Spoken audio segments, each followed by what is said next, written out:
लीला लीला की एक विशेषता है। लीला की विशेषता क्या है कि वहाँ ऐश्वर्य और माधुर्य दोनों साथ साथ चलते हैं। बहुत दूर तक माधुर्य चला जा रहा है, बहुत दूर तक माधुर्य साथ साथ चला जा रहा है। वहाँ सामान्य माँ है, वहाँ सामान्य बेटा है, वहाँ सामान्य गोपी है। लेकिन थोड़ी दूर पर जाकर के सूरदास जी स्मरण दिलाते हैं कि ये कौन है। सेब बिरंच जाहे पार न पावे, जिनके रहस्य को ब्रह्मा और शिव आदि भी नहीं समझ पाते, ये वो है। यही लीला है। यदि ये बात यदि नहीं आवे, यदि उनका जो ऐश्वर्य का विस्तार यदि साथ में नहीं होगा, तो सामान्य मनुष्य की लीला हो जाएगी, सामान्य चोरी हो जाएगी। लेकिन बार बार जहाँ भी वो कोई भी लीला करते हैं, जैसे कि मिट्टी खाई, अभी जीवन की का जो अस्तित्व है उसमें अहंकार ना हो।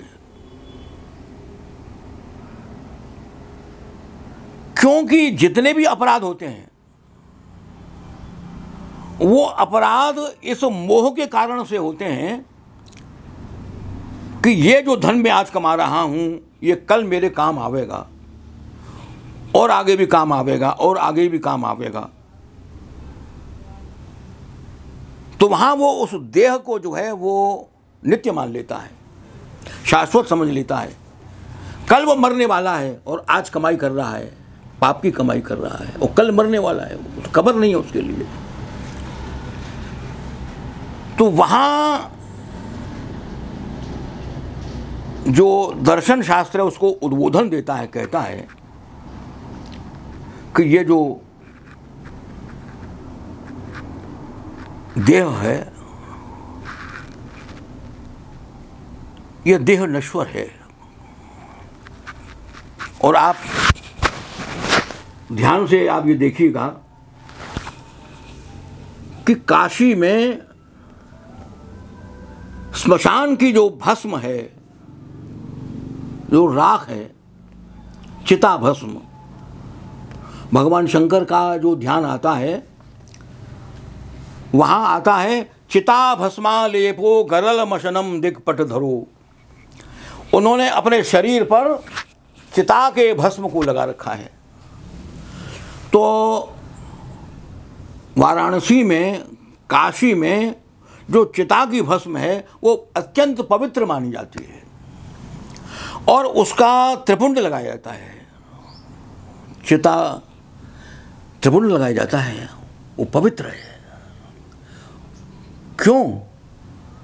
कि जीवन का अंतिम सार क्या है, जीवन क्या बना, चिता बना और चिता की भस्म बनी। यह उद्बोधन देने के लिए यह परम पवित्र है, चिता की भस्म। काशी का नाम स्मशान है ना। काशी का जो महिमा है वो स्मशान के लिए है। और स्मशान की भस्म, उस स्मशान की भस्म को शिव लपेटे हुए हैं।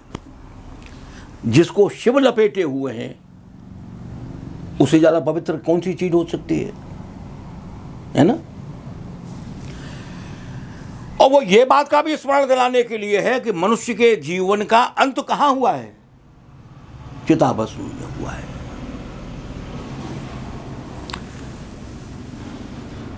तो शैवों में जो महिमा चिता भस्म की है, ब्रज में वो महिमा रज की है। प्रेम की सिद्धि कब होगी? बिन से रज रूख, रज को से बिना नहीं होगी। अभी मेरे ख्याल से 10-12 दिन 15 दिन पहले की बात है, मैं वो सुन रहा था। तटिया स्थान तो आप गए हैं ना, वहाँ के पहले महंत जी थे, इससे पहले वाले महंत जी से पहले, पुरानी बात हो गई है। तो वहाँ कोई पंजाब का कोई भक्त गया था, उन्होंने कहा कि मुझे प्रेम का अनुभव कराइएगा। तो उन्होंने कहा कि सचमुच कि मैं प्रेम का ही अनुभव के लिए आया हूँ। तो उन्होंने कहा ठीक है, ये जो रज है, आपने टटियासन में रज भी देखी होगी ना, है ना। उन्होंने कहा अच्छा लौट जाओ, लौट जाओ। तो वो जो कपड़े पहने हुए था, उस कपड़े पहन करके वो लौटने लगा। बोले कि नहीं, ये तो रज कपड़े में लगी है, कपड़ों को उतार फेंक। तो वो कपड़े वो उतारता गया, और उतार और उतार और उतार, फिर लंगोटी एक रह गई। ठीक, अब लूट लगा, अब वो लौटने लगा। तो इधर से उधर वो रज में लौटते हुए वो उसको बड़े आनंद का अनुभव होने लगा। इधर से उधर, उधर से उधर वो आनंद। बोले हाँ, ये शरीर में लगने लगे। प्रेम की अनुभूति यहीं से होगी। देखो, आपा मेटे हरि मिले, ये चिता भस्म की बात हो या उस रज की बात हो, किस लिए ये रज में लौटना किस लिए है? रज में तो वो दूसरे जो जीव जंतु हैं वो भी लौट रहे हैं। नहीं, यहां जब वो सेठ लौट रहा था, सारे कपड़े उतार करके लेट रहा था, उसका अहंकार, धनी होने का अहंकार धूल में मिल चुका। तो वो चिता भस्म भी किस लिए है कि अहंकार को तोड़ने के लिए है, और ब्रज की रज किस लिए है? अहंकार को तोड़ने के लिए। तो उस रज की महिमा किस लिए है? इस रज से ही बना है, रज में ही मिलना है। जब वो ये जो था, ये जो बादशाह के दरबार में था ना, वो घनानंद जो है वो बादशाह के दरबार में था। तो वहाँ जो है सुजान नाम की एक वेश्या थी। सुजान नाम की वेश्या थी, नर्तकी थी, नाचती थी उसका। तो वो जो घनानंद था वो उसके सौंदर्य का उपासक बन चुका था। और जब कभी ऐसा होता था कि जब वो उसको मिलती तो ये गायन करता और वो नाचती। तो उसका संगीत और उसका संगीत एक सामंजस्य बन जाता था। किसी ने बादशाह से चुगली करी कि ये जो घनानंद जो है ये तो गाने वाला है, बड़ा सुंदर गवैया है। तो उसने कहा कि भाई, वो उसके कोषाध्यक्ष था बादशाह का, उसने बुलाया, घनानंद, अरे हमें क्या खबर थी कि तुम गवैया हो यार, हम बड़े दूर दूर से गवैयों को बुलाते हैं यार, तुम जो है गा करके सुनाओ, हम तो तुम्हारे। फिर महाराज मैं कहाँ गाना जानता हूँ, मैं तो अपना हिसाब किताब करता मुनि हूँ, मैं तो मैं थोड़ी जानता हूँ ये गाना। तो उन्होंने, जो चुगली वाले थे, उन्होंने कहा महाराज ये ऐसे नहीं गावेगा, सुजान को बुलाओ। सुजान को बुलाया, जैसे सुजान आई बस उसकी रागनी फूट गई और वो तो गाने लगा। अब बादशाह जो है वो, बादशाह के सामने उसने वो सुजान जो है गाना गा रही थी और ये सुजान की ओर मुंह करके गाना गाने लगा। इसको खबर ही नहीं थी मैं कहाँ बैठा हूँ, तो सुजान को देख रहा था। बादशाह की तरफ इसकी पीठ हो गई थी क्योंकि सुजान को देख रहा था। बादशाह के सामने सुजान थी, इसके सामने सुजान थी, तो बादशाह की तरफ इसकी पीठ थी। ये दरबार की का अपमान था ये तो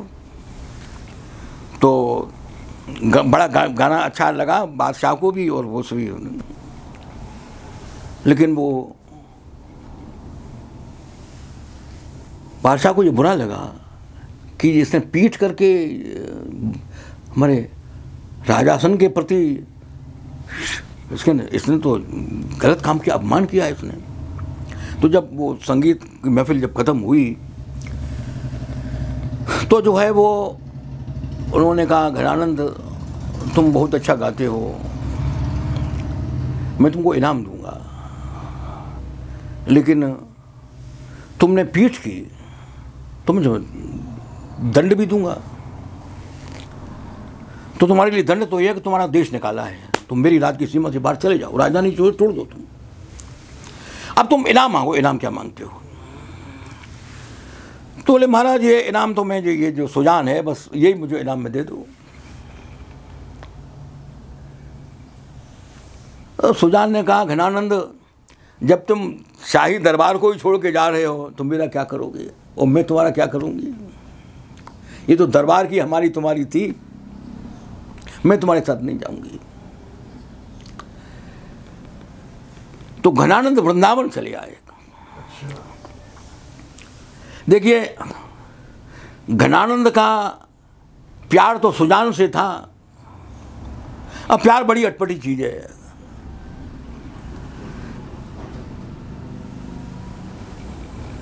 जाने कब इश्क मजाजी इश्क हकीकी बन जाए। तुलसीदास जी का भी ऐसा ही प्यार था, अपनी पत्नी से ऐसा ही प्यार करते थे। रसखान भी ऐसा ही प्यार करता था और घनानंद भी यही प्यार करता था। इश्क मजाजी कहते हैं इसे, सांसारिक प्यार। लेकिन तुलसीदास जी का प्यार इश्क हकीकी बन गया। वो पत्नी के प्रति जो प्यार था वो राम के प्रति प्यार बन गया। रसखान का जो सांसारिक प्यार था वो कृष्ण के प्रति प्यार बन गया और घनानंद का प्यार जो सुजान से था। लेकिन यहाँ एक विशेषता ये थी कि सुजान का नाम उन्होंने नहीं छोड़ा, अपने भगवान का नाम उसने सुजान रख लिया। और घना आनंद हन के जो पद हैं वो आज भी देवालयों में गाए जाते हैं, ब्रज के हवेलियों में गाए जाते हैं, मंदिरों में गाए जाते हैं वो। तो हुआ क्या, यहाँ में जो मैं बात कहने वाला जो था वो बात कहने वाली बात क्या थी कि इधर अहमद शाह का बादशाह पर आक्रमण हो गया। बादशाह पर आक्रमण कर दिया अहमद शाह अब्दाली ने। तो उसको उन्होंने जो भी कुछ लूटपाट करी, उसके बाद में वहाँ के लोगों ने कहा कि यहाँ का तो माल लेकर के जो यहाँ का मुनीम था, कोषाध्यक्ष था, वो वृंदावन चला गया है, माल उसी के पास है। तो उनका पीछा करते करते जो है वो वृंदावन पहुँच गया अब्दाली। तो वृंदावन पहुँच करके उसने कहा जर जर, जर माने दौलत। तो उसने कहा रज रज, जर का उल्टा कर दिया, रज रज, मेरे पास तो रज ही दौलत है, रज, वृंदावन की रज रज रज। तो उन्होंने कहा कि ये तो मजाक कर रहा है। तो उसने उसके हाथ काट दिए थे। तो उसने कटे हुए हाथ से लिखा था, चाहन चलत ये संदेशो प्राण करत पयान, आज चाहन चलत ये संदेशो ले सुजान को। आज सुजान का संदेशा लेकर के मेरे प्राण प्रयाण कर रहे हैं। यहाँ मेरा ध्यान घनानंद की ये प्रेम कथा सुनाने पर नहीं था, रज पर था। जहाँ अब्दाली ने जब उसे जर मांगा तो उन्होंने कहा रज रज, ये रज ही जर है, ये रज ही मेरी दौलत है। तो रज। तो कृष्ण ने मिट्टी खाई, कृष्ण ने मिट्टी खाई तो जसोदा ने संटी ली, यानी मिट्टी खाई। तो कृष्ण ने कहा ना हम भक्षितमानम, माँ मैंने नहीं खाई। अच्छा नहीं खाई, खोल के दिखा, मुंह खोल। देखिए जब तक माँ के हाथों में संटी है और लाला डरा हुआ है, वहाँ माधुर्याधिष्ठात्री शक्ति है, वहाँ माधुर्य भाव है। अब जसोदा कहती है मुंह खोल, और कृष्ण मुंह खोलते हैं और कृष्ण और जसोदा देखती है कि इसमें तो कितने ब्रह्मांड हैं, इसमें तो धरती भी है, सूरज भी है, पाताल भी है, आकाश भी है और मैं भी हूँ। अरे कोई अंत ही नहीं हो रहा है। और वो अब तक लाला डर रहा था, अब जसोदा डरने लगे, बोले बंद कर ले, बंद कर, बंद कर, मुंह बंद कर, मुंह बंद कर ले। क्या हुआ? ये ऐश्वर्याधिष्ठात्री शक्ति माने वह जो माधुर्य है कि वो लाला है। ये लाला नहीं है, ये ईश्वर है। अब यह जो लीला है यही ब्रह्म की व्याख्या है।